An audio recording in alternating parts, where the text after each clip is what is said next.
Welcome back, everyone. Our final game of the night is between Goldcoin United and Big Gods Jackals and follows a BIG victory in game 1. Right, GCU led off with a lot of bot lane TP plays, getting a 2-for-0 at 9 minutes and 11 minutes, but the game ended up stalling out as BIG claws back in by farming hard in all the lanes, and then after they get a gold lead, they grabbed a Baron at 34 minutes, which took a lot of turrets, but ultimately this game was decided by an explosive fight at the Elder Dragon. Yeah, and we're actually going to get a chance to see what that explosive Elder Dragon fight at the end of the game was. We're about 40 minutes into this game, and as you mentioned before, Mark, they had stalled out this game after GCU was leading for a large part of the early game, and then all culminated into this big objective fight. Right, and you see that both teams were basically posturing around the mid lane. Ultimately, it takes a little bit for them to get started off, and we're going to see the collapse come in from GCU on the left side coming straight in from the mid lane, but the Ash Arrow only hits the Karma, which is not ideal in terms of what you want to start the fight with.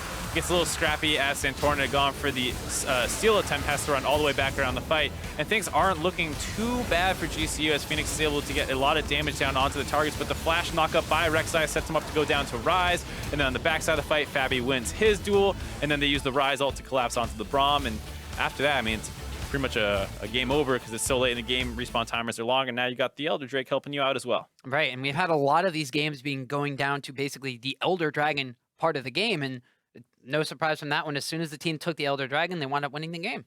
Right, and while these teams set up for game 2, let's get into their stories. Goldcoin United is coming into the Spring Challenger Series as perhaps the most feared squad, given the names on the roster. Yeah, it's no real surprise either because they have a powerhouse roster. They have mid laners like Phoenix, and they also have, you know, former LCS top laner or LCS substitute top laner Solo. We saw Santorin. They have Rikara, who's returning to the Challenger Series, but he has to play with a sub and Wyan as a support. But Wyan's no slouch either because he was on Team Ocean Drake, which wound up winning the North American Scouting Grounds, but they wound up losing game 1 here. Right, I mean, I think that's kind of a shock to everyone. We weren't expecting that. And we can talk a little bit about Big God Jackals, the team that they're up against, another roster with a couple of former LCS pros as well. Yeah, 3/5 of the roster were actually LCS pros previously. They had RF Legendary, and then their bot lane duo is Fabi and Conquan. Unfortunately, Conquan is not playing tonight. It's Bayano who is subbing in for him. So they also have Peekenwoof, who is a very familiar face to the Challenger scene. So we'll see if this is the squad that can finally take him specifically to the LCS. They've already strut their stuff in game number 1. Right, and I think it's something that hopefully they can continue to do. Ultimately, they fell behind early, but the fact that they're able to claw back against the team that we were expecting to be pretty put together, given the fact that they have Lokodoko coaching as well, this should be a team that does not struggle that much in the mid and late game portions.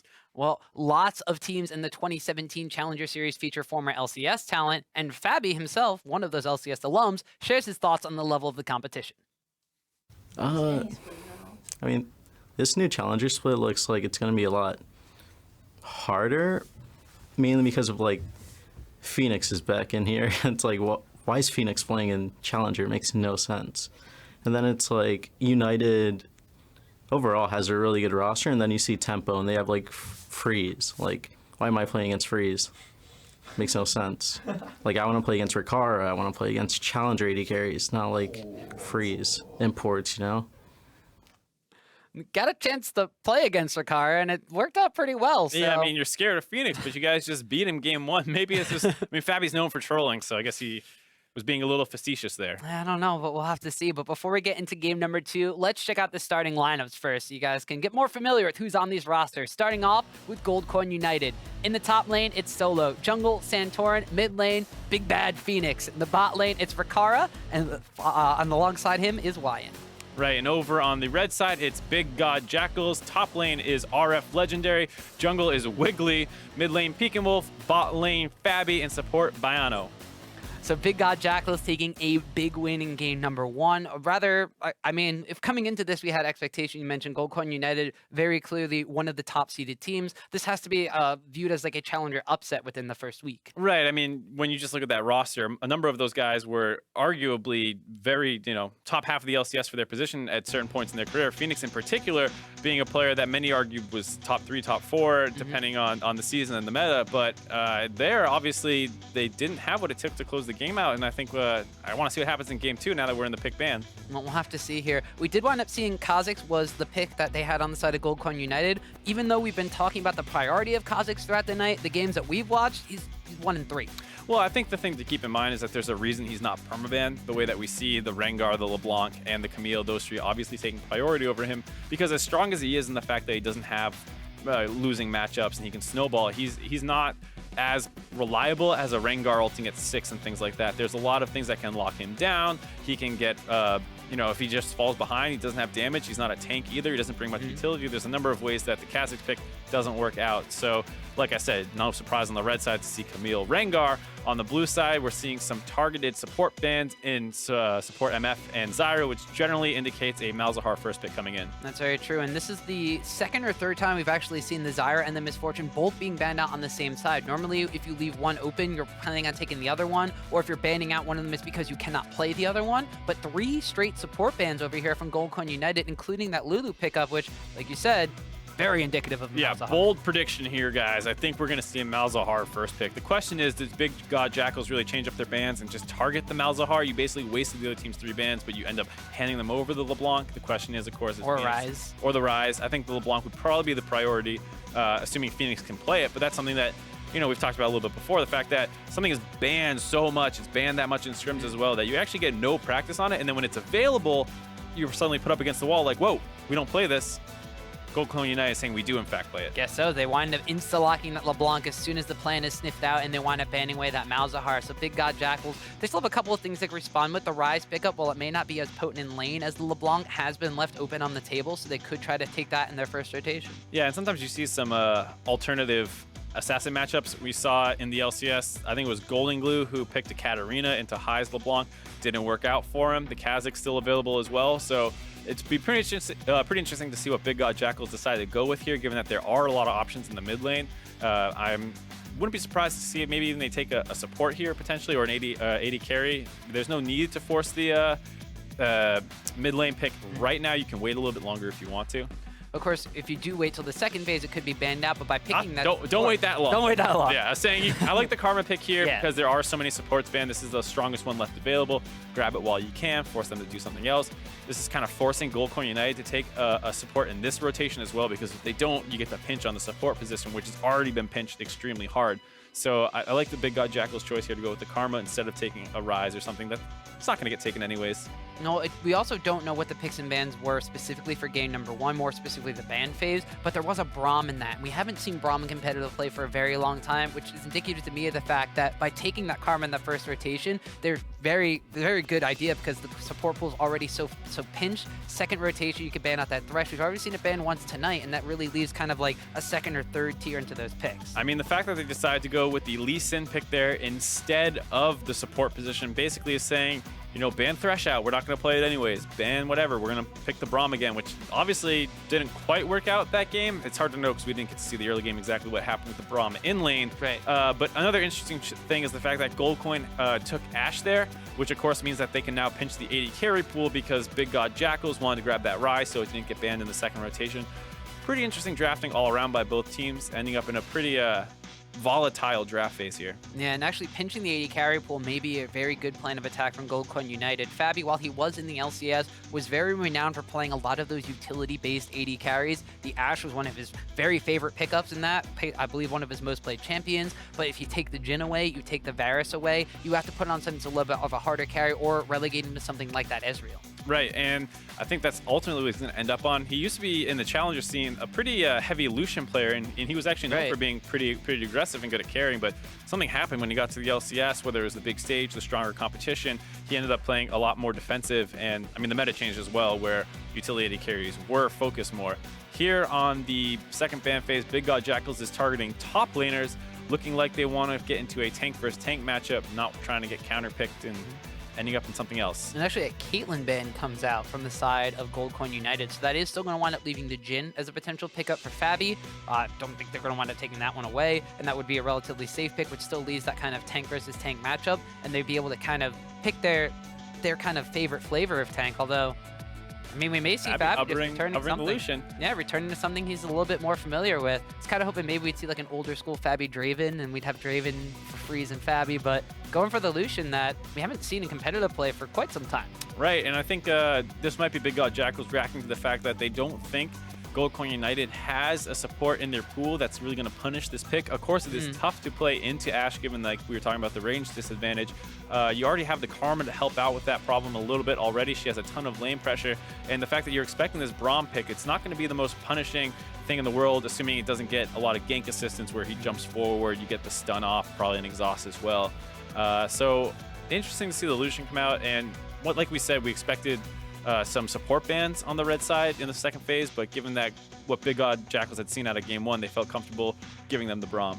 All right, and so we'll have to see how this composition gets rounded out inside of Goldcoin United. Nautilus, Maokai, Poppy, everything still available. And actually, trying to pinch the pool with the Kennen and the Fiora. They did leave open the Jace, which hadn't seen a lot of priority in the rest of the matches with Bandit and a couple, but left open in some of the others. Right, it looks like they're trying to cover up a little bit for RF Legendary, limiting the carries of solo. He's always been a pretty aggressive player.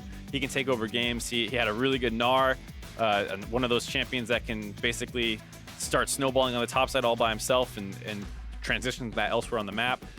Here we see the Nautilus lock in for RF Legendary, getting up on that tank, getting that Jace versus tank matchup. Always a very, very scary one for both sides. If the Jace gets ganked early and can't get ahead, ends up becoming useless. Similarly, if the Jace gets way ahead, he just starts popping the tanks, popping everybody, and split pushing down a ton of turrets. Right, there's been plenty of times where we've seen what a Jace can do once he winds up stacking up some of those armor penetration items and eventually shredding through the tanks before they could even really get to that point in time. But the side of Big Gods Jackals, they have a very solid kind of composition. We've seen already the side of E United be able to succeed when they had the Rise and the Kha'Zix kind of synergy out of their mid lane and jungle duo. We'll have to see if it's going to be replicated by Big Gods Jackals this time around. Yeah, and I think the thing I'm really looking forward to is seeing how this bot lane plays out. The Lucian pick is one that if you're not playing aggressive, often doesn't get very much done. If you're just using your ult for wave clear and stuff like that, it's not a very strong pick. The fact that they prioritize it over the Jhin, which was available and something we've seen Fabi perform pretty well on, will be interesting. And I think it's going to be another thing to watch in the mid lane. Of course, the fact that LeBlanc is in the game. Anytime LeBlanc is available, it's pretty explosive. So we'll have to see. The champion LeBlanc has been banned away in just about every single game tonight up until now, and it's in the hands of Phoenix, who as a former LCS pro is definitely going to be well-versed in being able to, once if he gets ahead in the laning phase, if he gets a lead that he could potentially snowball on that LeBlanc, it's going to be terrifying for Big Gods. I mean, the problem and the knock on Phoenix was always his communication and a little bit of his consistency. He was always a monster in lane in terms of farming. He often was pressuring people in, and LeBlanc's a champion that can do that, but it does benefit a lot from roaming around the map and being able to get pick-offs going, and that was something that Phoenix was never great at. He had a Talia that he played, and was much more of a lane-focused Talia than many of them, so be interesting to see what he can do with the LeBlanc here matched up against the Rise, another priority mid laner. Well, he may not have an Azir wall to pop off and get a quadra kill, but he does kind of have that feast or famine style. If he sees a big play, he may go for it. If he gets exhausted and shut down, it happens. If he gets a quadra kill off of it and gets to go a highlight reel everybody can remember for basically forever, that could also happen too. But I'm also interested to see how this Lucian pick is going to pan out for Fabi. Touched upon it briefly. It's a comfort pick for him. It's not something we see an absolute lot of, but he is paired up with a lane bully and Karma against the Braum in a melee matchup. Braum himself in general, he has really great gank assist, but he doesn't necessarily have the same kind of harass those ranged mages do in the bot lane. Right, now that we talk about those two lanes, you gotta look up at top side and realize, oh, there's another interesting matchup there. Got Jace versus tank. Like what I'm saying here is there's a lot of action I'm looking forward to in this game. I think what you're saying is the Challenger Series is a wonderful thing. Is that a lobster logo? No, it's a reindeer. Oh. It's Santa Braum. I mean, lobsters are red. I'm not looking that closely. Maybe I don't know what you have for Christmas dinner, but generally it's not lobster, and I don't think I didn't even know it was Santa. You don't even know it's Santa? I thought it was lobster fisherman Braum. I don't know. Lobster fisherman Braum. I don't know if that one's on the skin team's docket or not, but... Come on. There's probably a huge pool of players who are lobster fishermen who would love a skin like that. Can you name all of Santa's lobster fisherman reindeer? I'm going to ignore that question. We're looking at the top side here. Jace getting the early push onto the Nautilus. Going to be farming under turret, which is what's always so annoying. Matched up against the range. Jace, he gets poke on you. He gets the autos. Though, like we said before, has to be careful of the ganks. Nautilus has a lot of gank setup, and Kha'Zix does a lot of damage. Well, one of the things that we saw from the Jace matchups, going back to 2016 Worlds even, he was kind of picked as the go-to lane bully in the top side of the map, the Jace versus Poppy. Jace would very oftentimes get 30 to 40 CS advantages over the Poppy. The Poppy's job was to basically utilize teleport to not make sure the tower didn't die super quick, and then farm up to the point where she became unkillable, and eventually defensively outscaled the Jace, pending the Jace did not just move around the map, take a tower, and then start popping other people. So very similar thing here from this top lane is RF Legendary, skilled Jace player in his own, used it to climb all the way back up the Challenger, I believe at the beginning of the split, was very well versed on that champion himself. He's gonna have to now just withstand the wrath of that Jace. Of course, that is the big concern. Of course, the other part is the Lee Sin. We were talking about how the Lee Sin matchup into Kha'Zix hasn't been as strong as it had before when the Tempest would reveal the target. But that doesn't mean it's necessarily awful either. You still have a pretty strong one-shot potential if you come into the counter gank second. So, you know, the fact that you get the QRQ combo off on the Kha'Zix is pretty guaranteed if you're able to W to the target that he's going on. And then there's that one-shot threat, especially in a lot of these matchups where Jace has a lot of damage, LeBlanc has a lot of damage, Ashe and Braum can follow up with a stun. Things like that are huge concerns. We see the 1v1 like this. Huge trade onto both of them, dropping down to half health. Q connects, he can take it. Oh, he's going, he forces the flash as well. The flash forward, the red buff has applied, and first blood goes to Santorin. Very nice play out of him. I mean, that's exactly what you're hoping to do as the Lee Sin. Both these guys being squishy, building warrior enchant. I mean, once one of these guys gets ahead, you can easily start snowballing the matchup with invades at 6 and things like that. And well, ask and you shall receive, as we already saw aggression coming out from the jungle matchup, and there is Phoenix getting super aggressive onto that rise. LeBlanc just lane bullying that guy who just really wants to sit back and try to scale up. He will actually get a nice opportunity here to go back and pick up his tier. Actually has not actually has the gold for it though. No, he waited a little bit, sorry. Yeah, he goes back and picks up the tier. He faked me out. Look at what else he can get with his gold, thinking about it. He's going to lose a huge minion wave, though. Going to fall about 10 CS behind Phoenix, though Kha'Zix is here to clean it up. And he's probably pretty happy to get that, given that he got killed already. Helps him stay a little bit more even in the matchup versus Lee Sin.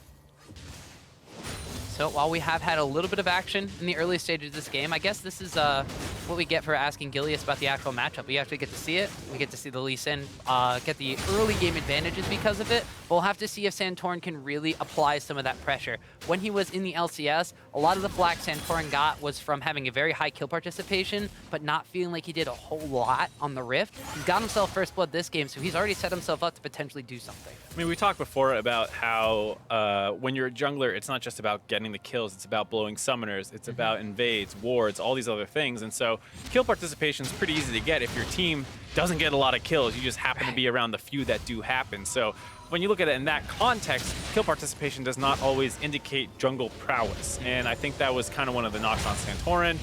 Whether or not that's justified is different, but he's always been a pretty competent player, with that one knock being that he is a little too passive.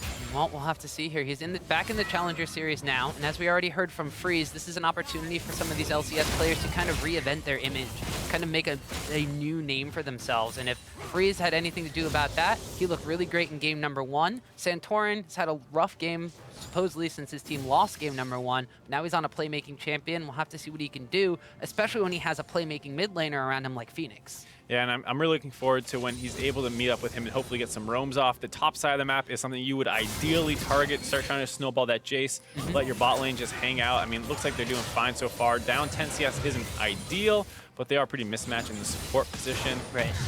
And just being able to hold on down there with the utility AD carries is what makes them so useful in the current meta. And while the AD carries and the supports trade back and forth, so do the mid laners as Phoenix's LeBlanc continues to apply the pressure. Actually taking Exhaust as a second summoner spell as well. Doesn't necessarily need that for the laning phase, but he can use it against the Kha'Zix if they gank, or if they go for some interesting invade patterns as the red buff respawns. Looks like it did wind up going over to their side, but Wiggly's going to be there to shut down Santorin as the collapse winds up happening. Meanwhile, on the bottom side of the map, Big Gods is also winning out in that trade. A double kill goes over to Wiggly, so he's able to pick up 2 for himself, but Phoenix roams in. He's actually got the red buff after it's been passed around a little bit. And kind of cross-map play ends up being a 3-for-1. There's a dive bottom onto Rikara. He goes down. The invade being a little too aggressive, even if they get the red buff, ultimately die. Phoenix here overstepping a little bit, getting chunked out. Might not be able to get away here, but Ryze has no mana. Yeah, so he's actually able to just barely get away from that. Did get a little stuck under tower by the CC coming out from Nautilus, but maybe a little bit too much happening from Goldcoin United. We talked just right before that saying, is Santorin going to be able to make something happen? They go for an invade, and it winds up backfiring on them.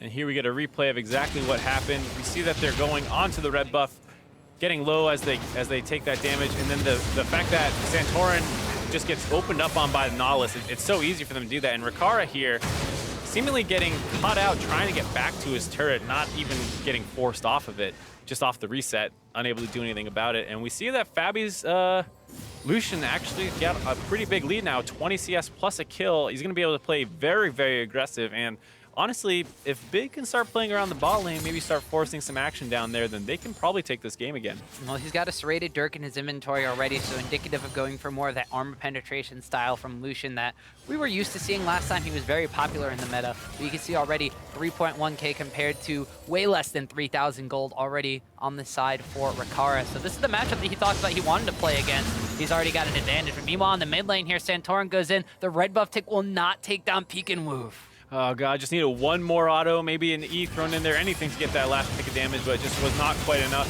So the Big continuing to trade aggressively down the bot side of the map, throwing out those ultimates. They're a low cooldown. It's true, and at this point in time, since they've had an advantage in that bottom side of the map, there's no reason not to just try to continue to push it further and further. Before that gank on the mid lane here, we were saying, Fabi in his interview said he wanted to play against challenger AD carries like Rikara. He wanted to play against people where he felt like he would be in an advantageous matchup, and he has it right now, and he's showing why that matters. 86 CS to 57.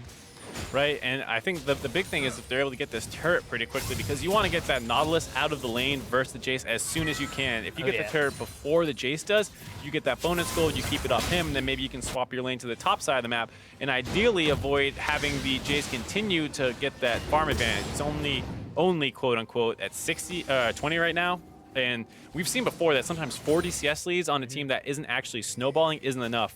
And you really got to snowball the Jace very hard in tank matchups. Well, Big Gods looks like they're identified the fact that that tower is extremely low, and they want to get not only the first blood tower gold, but like you said, open that map up. They've already killed the Jace when he went for an invade with Santorin's Lee Sin, so they've already actually killed him once. And if they have the ability to swap this up, put him into a 1v2 scenario, or force him to go onto a side of the map where he will be unsafe, that opens up that gank path, and it opens up the opportunity to keep him, like you said, from getting out of hand. Actually, since they're already down on the bottom side of the map, they force the enemy bottom side away. They also get a free Cloud Drake. Right, not a bad objective to grab before you start rotating your bot lane away, so that way you don't actually really lose anything should you vacate that bot lane. And I think even the Cloud Drake doesn't particularly help any of these teams a ton.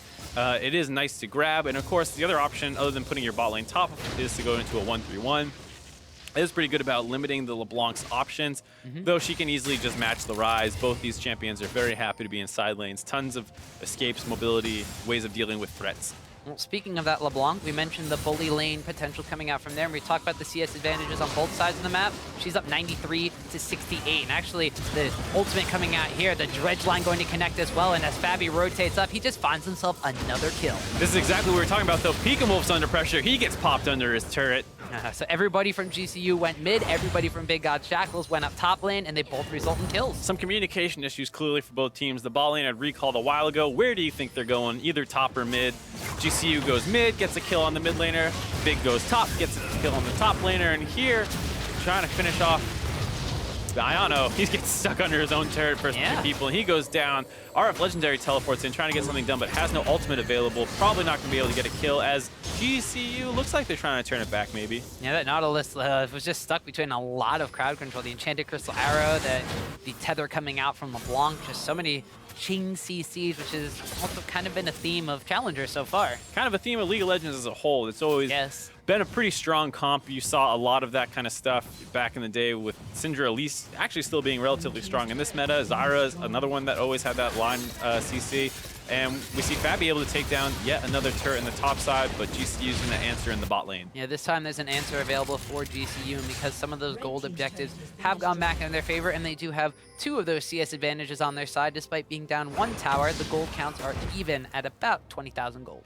One thing I will say in GCU's favor is that generally when you pick a Jace top lane, you don't have great tank available for your team. And that's one of the biggest weaknesses, is that your team fighting suffers a ton without a frontliner to hide behind. But GCU has slightly covered that with the fact that they have picked a Braum. Obviously not a strong pick in the meta, but does help address one of the weaknesses that generally comes with taking a carry top laner. Yep, so if you don't need a frontliner to stand behind Braum.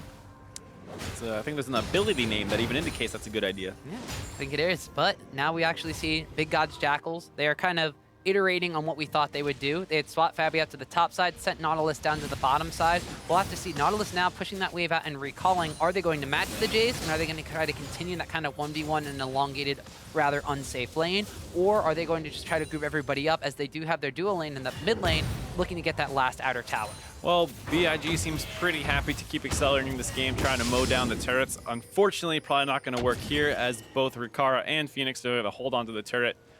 Got to head back up top side, deal with the Jays pushing his wave in.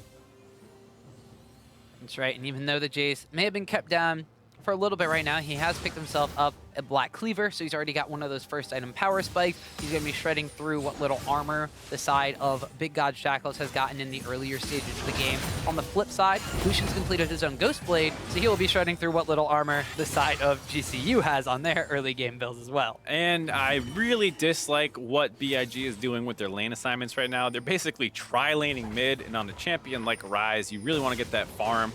And he's not a perfectly fine 1-3-1 champion, though I understand the bot lane wave is not in the perfect spot. What you should really do, instead of sitting around mid waiting for the wave to come in, you start branching out and trying to get deep vision into the bottom side of the map, so the Ryze is actually safe to be there, as opposed to having to piggyback off the mid lane. Well, now he's got himself a blue buff, so we'll see if now that he has a almost limitless source of mana, if he's going to wind up going into a side lane, or if he's just going to join up with everybody and go for that last remaining outer tower. Enchanted Crystal Arrow has been used to try to dissuade Big Gods Jackals, but RF Legendary is there to tank it up, and the tower winds up going down. But are they going to be going for a fight? The Shock Blast and the Gate combination does not really deal a lot of damage. The Flash Wave, but the re-engage is there from RF Legendary. Phoenix now in the backline, winds up distorting backwards, and he gets caught out of position. RF Legendary is going to get that kill. The Realm Warp is used to just reposition the whole team on top of GCU, and they are scattering to the wind. The hook misses just barely, and it's unable to continue the fight. Ends up a nice 1-for-0 for BIG, though, after they took the mid lane turret. Things are looking pretty good for them. They got up to a 5K gold lead so far. Yeah, and that was also off of the turn. They wound up getting Enchanted Crystal Arrow, they took the tower, they wound up getting Braum Ultimate, and they had to try to run away from all the incoming CC, but Phoenix's flank didn't pan out that time. We talked about it. Sometimes he gets the big play, sometimes it doesn't work out. I mean, he even said that in his interview. That's true. Here, though, we see that after getting the initial engage, they're trying so hard to punish this force that BIG did to take that mid lane turret, but ultimately they don't have anyone who's very happy to be frontlining. You know, Braum can do it for a little bit, but once his shield's down, he's got to back off, and that leaves the target alone for them to focus down in Phoenix, who took his distortion back, which wasn't really that far away from the rest of the team. No, not at all. So he winds up distorting himself into, well, what is the enemy backline where he wanted to be, just not at the point in time when Nautilus also joined up. But in the silent here against Pekin Wolf, while he still has not completed a Rod of Ages, or potentially not even going for that one, but still only has components to his items, LeBlanc is still going to be able to bully him around, whether she's got the death or not. I mean, that's one of the things that you can say that is going very nicely for GCU, despite the fact that it seems like they're getting outmoved on the map. They're not even in turrets. They're down one there. Their farm in a lot of the critical positions is significantly higher. We see Jace up 50 CS, mid lane up about 40 as well. And those are champions that really want a lot of gold. Not so much the Nautilus, but the Ryze being down that much hurts a lot. The fact that he's just picked up his Catalyst, is not have his Roa yet. It's coming up on 16:30 into the game. That means it's not going to be stacked much later. And overall, a very weak Ryze when you're usually terrified of them. One thing that you can use to augment some of the stats you might be missing from getting some later item power spike can be the bonus statistics you get from Dragon. The Mountain Drake has been picked up, which will give Ryze not necessarily the same dueling power, but it will give Big Gods Jackals a little bit more power to pressure some of those towers. But if you're going to get caught out there like Biano has, that Enchanted Crystal Arrow was spot on from Rikara. Feel the power of the Freljord, Tom. Arrow, ult. Did you know that every single Freljord champion has some form of CC? Like hard CC. Didn't know that. Now you do. And you saw the power of that right there. It only took one to knock down Biano, and it takes two, as well as a couple other members from GCU to knock down that mid lane tower, and now they've ended up at 3 apiece. Yeah, and with that, they've basically evened the gold up, taken a small gold advantage. And like I said before, while normally you see the Jace top lane and an assassin mid and a Lee Sin jungle, you're going, uh-oh, they got no tank. Doesn't matter if they're even in gold at 20 minutes in the game, they need to be ahead. It's one of the few times that I wouldn't say that necessarily, though it is still more difficult to play their comp than BIG's. That's right. Their composition is definitely a little bit more fragile, but if you're able to execute it at such a high level, the hype coming in for this team was the fact that they had big talent, they had big names, they had a good supporting staff kind of backing them with a Loco Doco as their coach. So coming into this one, being able to execute a higher skill cap sort of composition where you are definitely more fragile and positioning is key, you would think that this would be one of their strengths. So, I mean, they've already got the CS totals to show that they're able to execute on these champions, but now it really comes up to the last part, which is team cohesion. Right, and I'm going to be interested to see exactly how GCU tries to get the game more in their favor. I think they want to keep up the aggression, keep mowing down turrets. Obviously, the Jace still has priority over the Nautilus. LeBlanc probably has some over the Rai still, given that they are so far ahead in CS.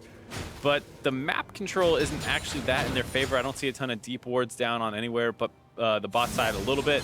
And it seems like it's going to be hard for them to actually force a play onto BIG, given that they never are going to be able to get a good TP flank or anything like that. They don't have the Realm Warp or anything to set things up.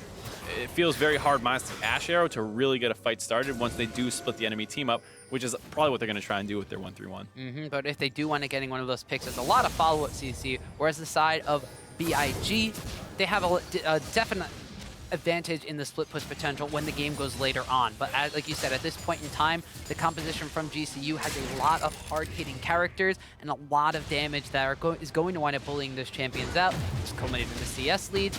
But BIG has been able to get the advantage in the dragons. They have that Cloud Dragon, they took the Mountain Dragon, which is the one they just took not that long ago, and now the Baron coming up on the map. Like, you really have to worry about now where your warding goes and who's going to be able to do that.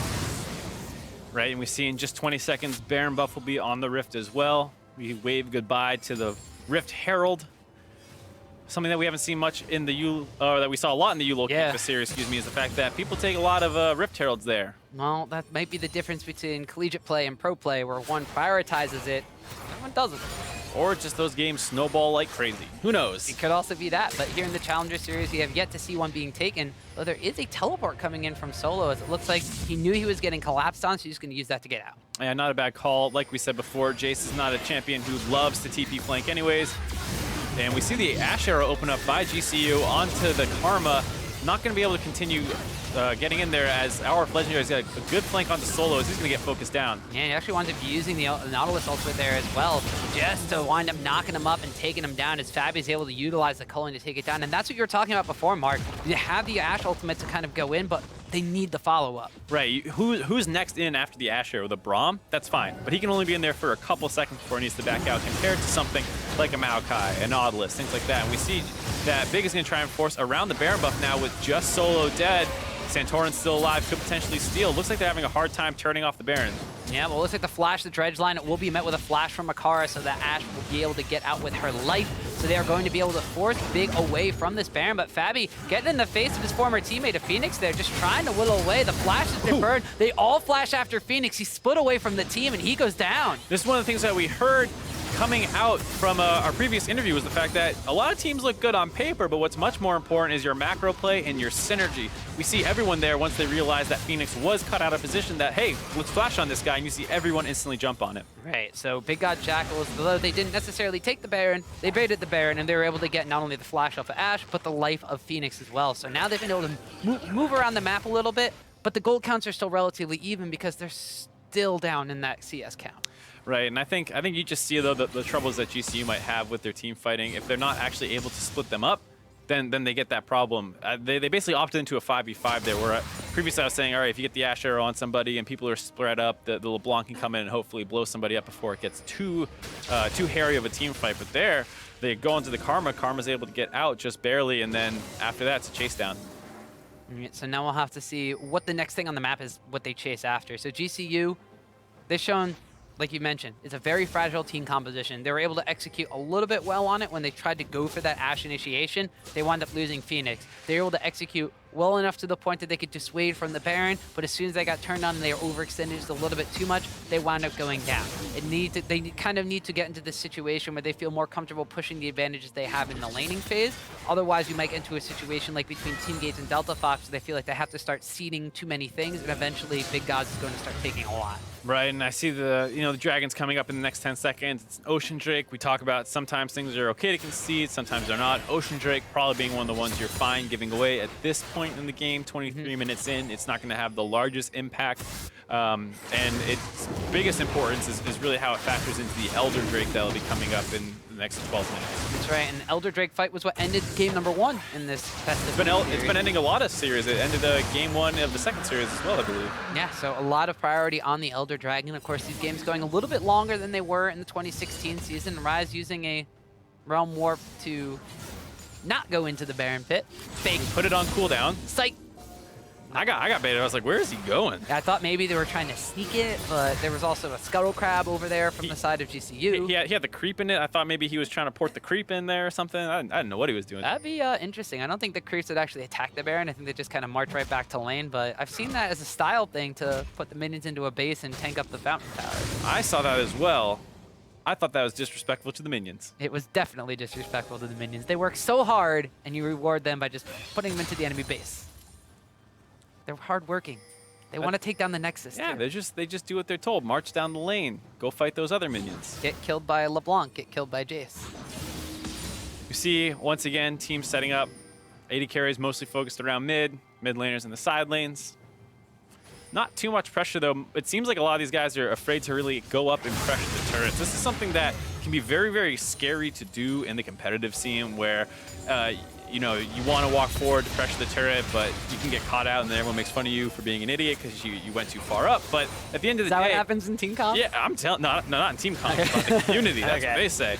Teams are so respectful. No one ever argues in teams. No. But it is the kind of thing where if you're picking something like a Jace, or even a LeBlanc to an extent, you do eventually need to push up to their turrets. And if you're not doing that, you're not using the pick to its fullest potential. And whether that's because your vision's not good enough, your team isn't good enough, and here we see Solo finally going to make a play, gets caught out. Yeah, he was trying to go for the blue buff, but they don't have that established vision. Like you said, they're not pushing up to the inner towers, and it is extremely difficult to take those tier 2s. You really need to be able to be safe in your setup, especially when you are playing a little bit more of a pick or a poke in a squishy composition with just that single tank in your support. Otherwise, you get caught out and blown up like that. Yeah, I mean, we see there was a single ward on the side of GCU in that part of the jungle. Obviously, they just took a different path around it. He doesn't see it coming and dies for it. Once again, Big gonna force onto the Baron buff, hoping probably to turn off and get some more action.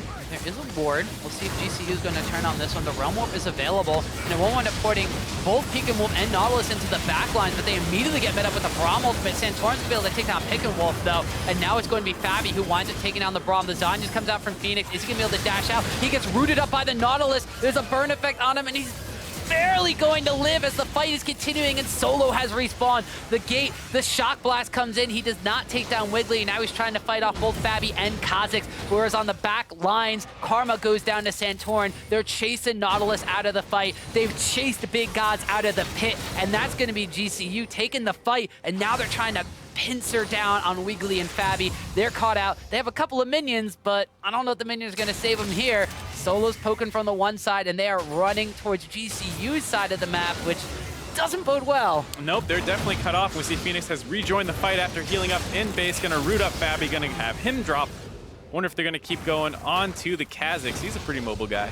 Well, so is Lee Sin as he ward hops over the wall. Braum with the flash, and the Q does not wind up landing, but the Sonic Wave, the resonating strike, the Hex Drinker pops. They almost take down Santorin, but he's gonna wind up smiting for the heal. The redemption goes out as well, and now it's GCU's Baron to take. There was only one person very, very close on the map for Big Gods Jackals, and that is Rise, and I do not think he's going to be able to stop this Baron from going down all by himself. Nautilus TP'd in, though. Oh, Nautilus to the TP. The respawn is there. Karma comes in. The Baron, however, does go over to GCU, and they feel like this just happened, but now Peek and Wolf gets a kill. He winds up taking down the Braum. He gets exhausted, has to flash out, and Phoenix cleans up another kill. Now in the back of the fight is Nautilus. There's low health bars from GCU, but Nautilus cannot do enough damage. God, I don't know how many kills that was total. I think it was 7 on the side of GCU to get back into the game, as well as a Baron buff. Who knows, really? I'm a stats guy, and I have no idea. You can't count? No. Anyways, Not that's in a that fight. huge play for GCU. They get back in the game, they get the Baron buff, and most importantly, after that fight, the fact that both Phoenix and Solo live with the Baron buff. If they want to continue trying to split up big, this is the ideal time to do so. The fact that they got the Baron onto so many important members of their team. Yeah, and that was just one of those fights where Big Gods Jackals had done this before, and they were able to turn off and they were able to capitalize on it. But this is the question we had. Can GCU execute this? Can they stop a Baron fight like that and turn it in their favor? And they answered with a resounding yes. Right, I mean, the idea wasn't the worst thing in the world, the fact that they try and do the Realm Warp to turn off, but they didn't actually get onto any priority targets. I think they were just stuck onto the Braum, I believe it was. And they got stuck on the Braum ultimate, too. Right, so it was not a clean thing where they were killing Rikara or Phoenix. Rikara was mostly untouched, getting his Hurricane procs off on everybody, and Exhaust went down on him, but that's not going to stop the DPS for too long. And after that, they had to really just run away, but they had enough people coming in, the Jace got back into the fight, and the whole play just took so long that GCU totally recovered from it. And you'll be talking a lot about the fact that GCU has a one-tank composition with their Braum, but so does Big Gods. And when Nautilus is in the back line, you just turn to the back line that he's left completely exposed, like in that fight. He tried getting a nice dredge line onto somebody there from the side of GCU, but they have Baron buff. They can just sit there, they can fall back, and they're not going to try to overextend. GCU sitting at a 4K gold lead now. Going to keep trying to extend it with the Baron buff. They're all grouped up around mid lane with Phoenix just splitting bottom. It's not too surprising to see them being a little more cautious when you do the 1-3-1 against the Nautilus. Any stray hook could instantly lead to a kill and a fight. They don't have the TP on the Jace, so they're taking it a little bit slower. We see Phoenix able to grab that bot lane turret. Slow rotation coming in on the side of BIG. Normally you would see the Rise being the one to kind of deal with the LeBlanc on the split push, but he's been set behind fairly far. He has his Rod of Ages. He got it later on though, so I don't even know if it's actually fully stacked at this point in time. He has recently gotten a Ceres Embrace, but those are the only two items he actually has. Normally when you're getting that fully stacked Rod of Ages, you're getting that Ceres Embrace. You've already gotten onto your third item, so because of this, Big Gods Jackals, they have to rotate around as a group, and they're just seeding turrets left and right because they have to commit too many resources to deal with what the side of GCU is actually throwing at them. They actually utilize the Realm Warp as well. They're trying to get on the Phoenix. Their mid lane inhibitor tower is going down. Their mid lane inhibitor is going down as well. Sure, they pick up the kill on Phoenix, but at what cost? The cost of an inhibitor, Tom. I mean, I can't think that was worth it at all. I can't believe that they bother going that hard on Phoenix. It's true you're in a tough spot where the team is splitting you up all over the map, but you just can't afford to let your base get cracked against this kind of composition that loves splitting you up, because now they have so much free pressure available from the mid lane that you're going to have to keep someone there dedicated while they continue to do this likely 4-1, where they'll be putting Jace on the bot side once this TP's back up. There's a chance GCU chooses to play it slower and wait for the next Baron. That's always an option, but gold lead has continued to grow up to 6K now. Well, the Ocean Drake going to be one of the consolation prizes for Big Gods Jackals. When you've lost multiple towers off of a Baron buff, you've lost your mid lane inhibitor, you have 4 dragons, but you have to be a little bit concerned now because GCU, as soon as they got that Baron buff, they turned up the heat a little bit. They started taking those objectives. Like you mentioned, they've increased the gold lead now to about a 6,000 gold lead. They're starting to make those proactive plays. They're starting to push up and get that vision control and get that lane dominance that now Big Gods Jackals has to try to deal with. Right, and there's a number of really important items that they were able to complete, starting with that kind of influx of Baron gold that they got from that huge play. Phoenix is sitting at 3 items, getting very close to his death cap as well. Jace has gotten a fair amount of armor pen and AD. He's going to be able to do a lot of damage to tanks, which is initially the concern that around that mid game he starts losing that ability. But from here on out, GCU has gotten a big enough lead that I think, you know, as long as they play the situations out from here, this is the kind of lead that you need to end the game. Right, this is the kind of, now that we have established control of the game, how do we end it? Not necessarily can they do it, because hopefully they can. They have the composition, they have the tools to do so, but are they going to be able to execute that? You're looking at Jace with all those items. The Nautilus only 2 completed armor items at this point, so even though he goes in for the dredge line, it's about half of his HP and damage as the Lord Dominic's Regards that's going to be helping out towards that. There's a double Zeal item power spike on the Ashe as well, so that critical strike damage you see stacks up slowly with her Q, going to be tearing through these very squishy targets on the side of Big Gods as well. Ooh. See some of the Rise damage there when he starts getting the bounces on his spells. Does a lot of damage. Redemption comes in, it's trying to heal up GCU a little bit, but Fabi goes in, having to flash back out. Yep, now it's just all about GCU. They're trying to push forward. They stayed alive through the initial engagement, and they're actually able to start kiting back and blowing up key targets. They are able to get the kill down onto Phoenix, so that will get Kha'Zix a reset. He leaps down onto Braum, and that's going to give him another reset, but the retreat coming out from GCU. Wiggly jumps forward. He is going to be met with a flurry of blows. That's going to be a 2-for-1 trade so far in favor of Big Gods Jackals. A flash away from Rikara as well. Looks like they're going to try to give chase just a little bit. I mean, they have the karma to keep trying to speed them up, though they are starting to fall behind. I'm not sure they can keep this chase up. Cloud Drake Not enough. Unfortunate. They have taken, man, they took the Cloud Drake, took a mountain, they took Who the needs boat. so many oceans? They need some Cloud Drakes. I guess so. If they were running through the river, maybe they would have caught them then. Right, and I think that fight was one where you see just how hard it can be for GCU to team fight in these straight up 5v5s. Pretty much anytime they get one, they lose it. They need to keep going for these split up fights. That's where they're at their best. That Baron fight that turned the game around for them was extremely scrappy. It was not just this easy, oh, we're both bumping into each other. I think they'll lose most of those engagements. You talked about the fact that Nautilus, you know, is the only tank on the side of BIG, but once they're just forced to hit him, he's going to last a lot longer than any member available for GCU. Right, and the Kazakhs pickup coming into play here. 5-3-3 now for Wiggly. I mentioned earlier on, it might not have been just because of the Kazakhs. He was 1-3 on the night so far, but once he actually gets those resets, you get past the tank of Braum. Those are just squishy targets waiting to continue that kind of snowball effect in the fight. Similar to what Phoenix is trying to do by blowing somebody up, waiting for cooldowns and doing it again. You can do it a lot quicker if you jump on them with the Kazakhs. One thing I have to give credit to, though, is Fabi playing not the strongest pick in the meta, but doing it very well, especially against a team like GCU. While they are squishy, which is great for Lucian to kill people, it's also very dangerous because they do so much damage and he is short range. So it can be hard to play Lucian in team fights where if you get too close to anybody, you get insta-get. But he's performing very well, 6-1-3, had a really strong laning phase as well. He was really what opened the map up for his team to start snowballing and grab that early lead. And I mean, it's hard to fault him for probably what happened in that Baron situation. That was much more of a team error. So overall, a really great game from him. Well, that has been the strength of Lucian. He was kind of like a lane bully. He's always been extremely strong pressing into the middle stages of the game, but he does get outclassed by some of the later game scaling AD carries, the Ashe in particular. We've talked about multiple times throughout the night already. She's a character that scales extremely well into the later stages of the game, and that continues to press the question we were asking GCU. Beforehand, it was, can you stop Big Gods from taking a Baron? They did. They wound up taking inhibitors, and then it was, can you end the game with an advantage? Question's still on the table. Right, and I think one of the things that always made Lucian difficult to play in the late game was never his damage. His damage has always been fairly strong, though it had dropped off a little bit with changes to some of his itemization and the nerfs that hit him, but it was always the range. Whenever you're playing a short range AD carry, they're super hard to play. You see things like Vayne basically never touched in competitive scene anymore due to that, as we see soloing down this inhibitor. And at the same time, GCU, they're going to wind up starting Baron.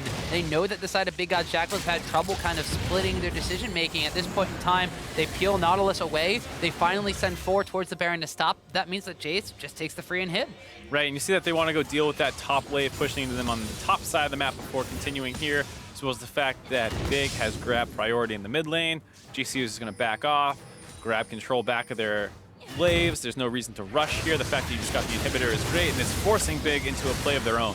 Yeah, they're actually going to go immediately for that, and then the hawk shot from Ashe actually reveals that they're doing it. So now GCU, this could be the same song and dance that we saw previously. Ooh, gotta get hit the sniped. Crystal Arrow. He does wind up having the QSS to cleanse that off, but the go in from Braum, the redemption is going down as well from both teams, actually. Both of them land on the opposing teams, but the force forward from GCU is going to be the first kill going over to Phoenix. RF Legendaries in the backlines trying to disrupt as many people as possible, but even the tankiest of Nautilus's shall fall as Rakara winds up picking up that kill, and now GCU is on the chase. The shock blast from Jace will not wind up finding a target, and it looks like they might be setting sights back to Baron. The big problem there for Big was the fact that once Nautilus had joined the fight, Fabi had already dropped so low that he had left it. We saw Rise throw some damage spells in there as well as the Kazakhs. There was no potential actual threat of killing anybody, and now GCU is forcing onto the Baron, though Big might not be done yet. Wiggly is on the outside. Kazakhs could jump in and steal this one. They don't have any vision. They don't know how low it is. Still hovering around about 2K, but they're not even go for the steal. They're pinging down on the Elder Dragon. Oh, they're going to try and trade with an Elder Dragon. That's a pretty risky move to go for, but they might be able to do it given that a lot of their damage dealers are still alive. And they have 4 Drakes already acquired, so that's going to be a huge boon for them. They get scouted out once again by the hawk shot coming out from Ashe. Everybody from the side of GCU is running in. The Elder Dragon's down to about 3,000 HP. They're going to take it, but can they get out? The Realm Warp is available, and it will get them to safety. Not a bad call by Big. Instead of going for that Baron steal, they go for an objective trade. A pretty heads-up call, actually, all things considered, that it was such a split-second decision. Hopefully with this, they'll be able to force a fight. I don't think that they can hope to just hold on to their base with it. They do probably need to engage. And the sad part is that RF Legendary no longer has his teleport available to him.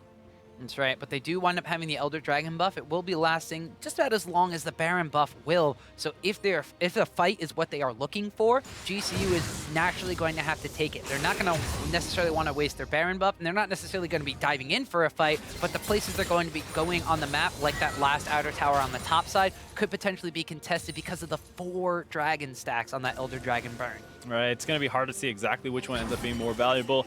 You can say the Elder Dragon will do more in a fight with the burn that it has, but it is not as useful for holding off these Baron buff minions.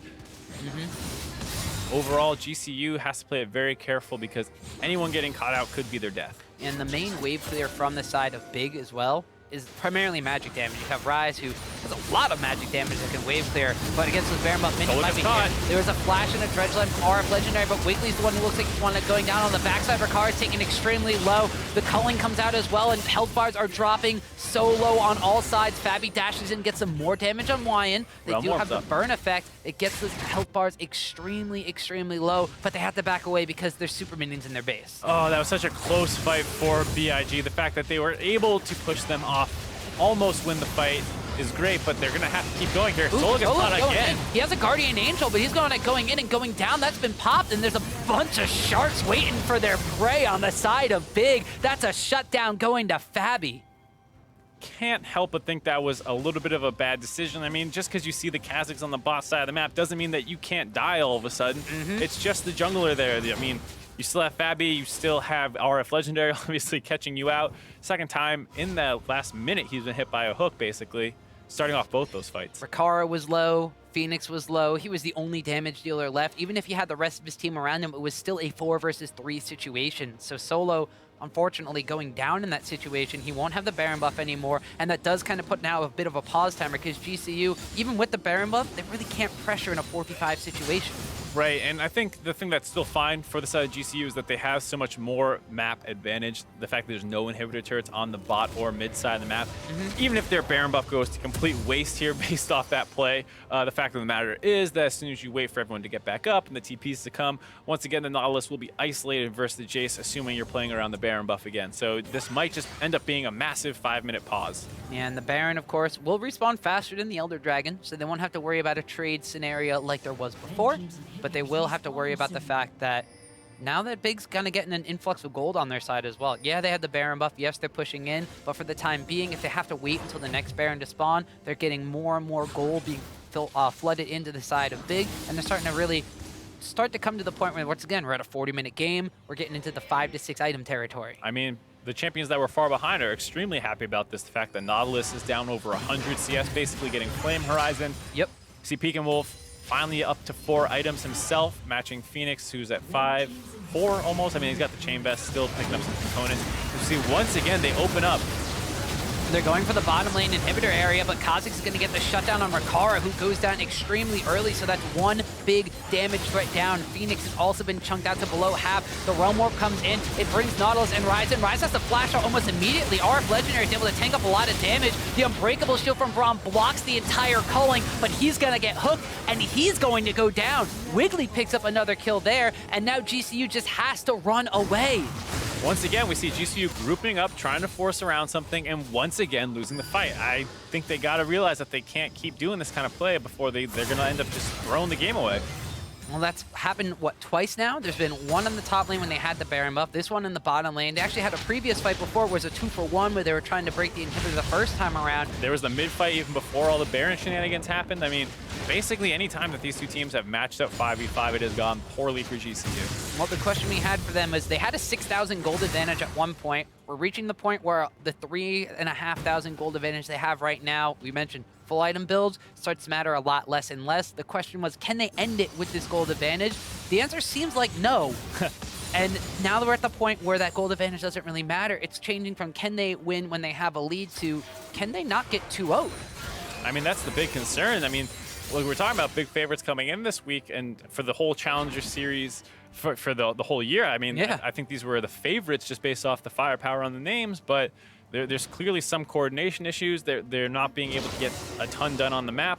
Their draft, I mean, I actually don't hate it, but the way that they're playing it out is something I'm not a big fan of.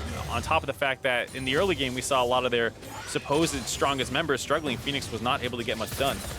And you mentioned before, like with a draft like this, it's not a bad composition. It's one that you have to be able to utilize very well. And while they were able to do that just based off of their CS advantage that they had during the laning phase, there's question marks around the community, like you said, around communication. There's question marks around, can they end with a composition like this? And even the composition they had last game, they had trouble. They had early advantages. They weren't able to capitalize. And Big Gods Jackals was able to draw it out until the Elder Dragon became relevant enough that they finished the fight off of a 42-minute Dragon.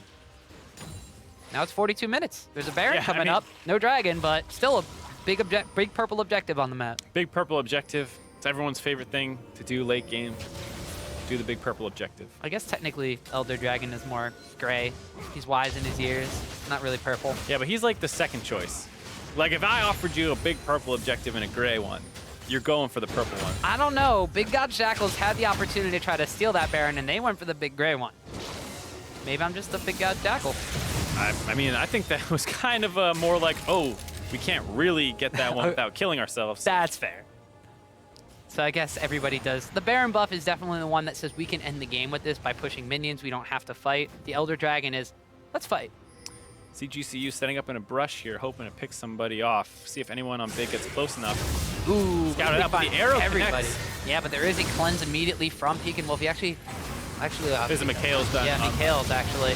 So RF Legendary opens up onto Rikara. Fabi's on the wrong side of this team fight. He's going to go down. Ooh, Fabi gets blown up by Phoenix, and that's going to be crucial because he has a lot of damage. Bayano also goes down. Now the only real damage dealer left is Ryze, and the Braum ultimate does whiff. The Realm Warp is going to teleport him out, and it does wind up getting the safety back on their top side of the map, but GCU caught 2 key targets. But I think depending on how it goes from here, they might be able to end the game out. They only have the Ryze as the real threat. I mean, the Kazakhs too a little bit, but they have 5 people left available as well as the Braum still with his exhaust. It's going to be extremely hard for them to be able to defend their base. That's right, so one inhibitor that has respawned will fall. The other one is already down, and now Goldcoin United looking to end the game. They're just waiting for minions to push into the base. 2 Nexus towers still left available. There's a tanky Nautilus, there's a damage-dealing Ryze, and there's a Kazakhs who's just waiting to get some resets. But with Guardian Angels up on their side, ooh, nice insect. Good. Ooh, Santorin kicks Pekin Wolf back into his team. That's going to be Phoenix picking up another kill. There's and even though Wiggly's trying to go in, the exhaust goes down, and it looks like that's going to be the game. Goldcoin United, we had a lot of questions in this one when they had their gold advantage, but they are able to, in the end, take the game and tie the series 1-1. It's not a pretty win though, Tom. It's one of those situations where you're happy to get that win, but it's not at all the way that you were expecting, and you kind of just have to look at the tape and say we got a lot of work to do. Yeah, so Goldcoin United, like we mentioned, coming into the Challenger Series, favorites to be one of the big teams in this, if not potentially probably the powerhouse of the entire thing. You're right. And they come up against Big Gods Jackals, who came in through. They bought Enix's spot. They had to re-qualify by beating the 3rd place team in the open qualifier tournament. Not necessarily as many big names on their team. Sure, they have a little bit of LCS experience on their roster as well, but they showed in that game number 1, they were able to take a fight to a team like Goldcoin United. And even in this game, they were able to hang on and take opportunity, not even during the lane phase. Like Fabi himself was winning that game almost single-handedly. I mean, I think you could say they would have won that game if not for that crazy Baron situation that happened where after getting a single kill, they end up losing a number of people and giving up the Baron buff, which is ultimately what ended up giving GCU the power to actually win this game. Yeah, and of course, Baron kind of been a theme throughout this entire night. It's well, Baron and Elder Dragon, I guess. All these objective fights, they haven't necessarily been the cleanest. And in this case, specifically for GCU, it seemed like it was more of a communication issue as opposed to how are we going to approach this kind of thing. Right, I think it's the kind of thing where when you see teams struggling in the mid game, they put a much higher priority on late game objectives. The fact that they're not able to force plays around other things, that they can't get good dives off on inhibitor turrets without it. They can't snowball in team fights. They don't get the picks around Baron. A lot of these Barons are ones that are 50-50s or where people just get into crazy team fights as soon as the Baron smite happens. Just overall, there's a little less controlled play, which means you have to keep forcing around them because you don't get as much off each play. Well, we can sit here and speculate for all we want, but we can also just kind of hear it straight from the pros themselves. For more on that win, let's hear it from Santorin, who's joining us via Skype. How's it going? I'm getting you. No, well, these have been some pretty exciting Challenger games. So yeah, I mean, it's pretty crazy 2 games. Obviously, you had a big comeback this time. Other way in game 1. So tell me a little bit what the series was like from your perspective. So obviously we're using a substitute as our support right now. MetLife did kind of a lot of shot calling, so there's definitely a lot of stuff where other players had to pick up on that. on top of that, the way we played bot lane had to change because as a new player, we had to find a new identity. And we came back from Korea like a week ago, so obviously we didn't have that much time as we hoped we had. In the games, I think we just didn't like play to our win condition properly. Our communication wasn't like the way it should have been. So there's a lot of risky fights, a lot of like just random fights, to be honest.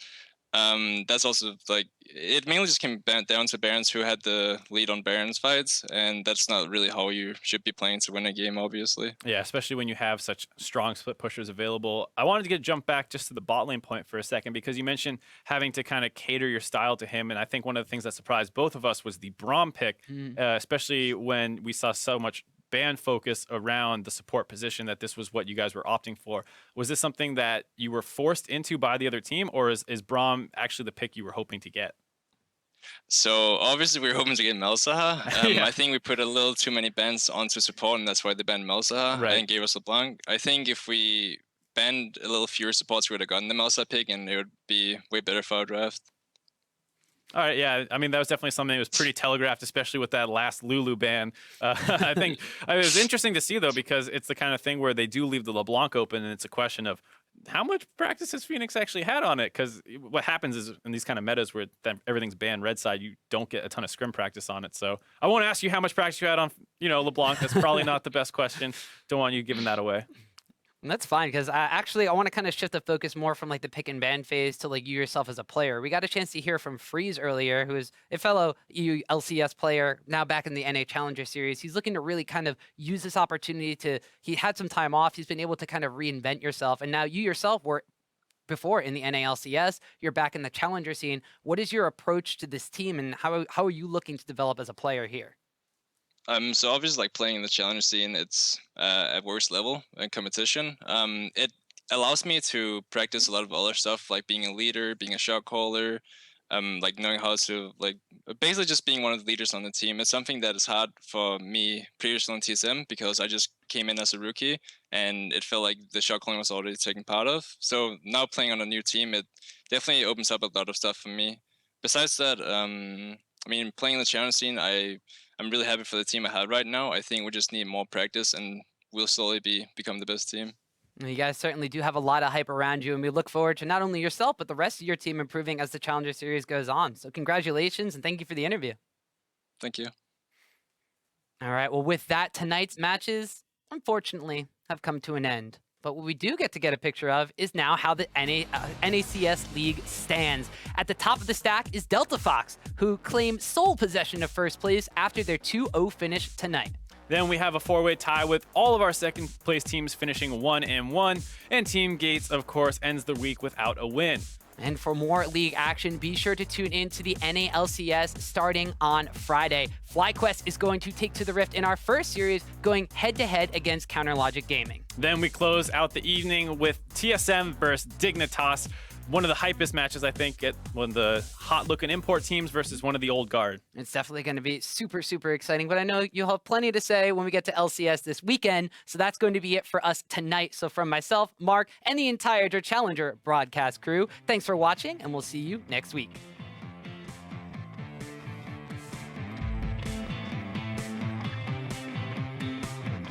Oh, he's going. He forces the flash as well. The flash forward. The red buff has applied, and first blood goes to Santorin. Wiggly's going to be there to shut down Santorin as the collapse winds up happening. Meanwhile, on the bottom side of the map, Big Gods is also winning out in that trade. A double kill goes over to Wiggly. They feel like this just happened, but now Pika Wolf gets a kill. He winds up taking down the Braum. He gets exhausted, has to flash out, and Phoenix cleans up another kill. Now in the back of the fight is Nautilus. There's low health bars from GCU, but Nautilus cannot do enough damage.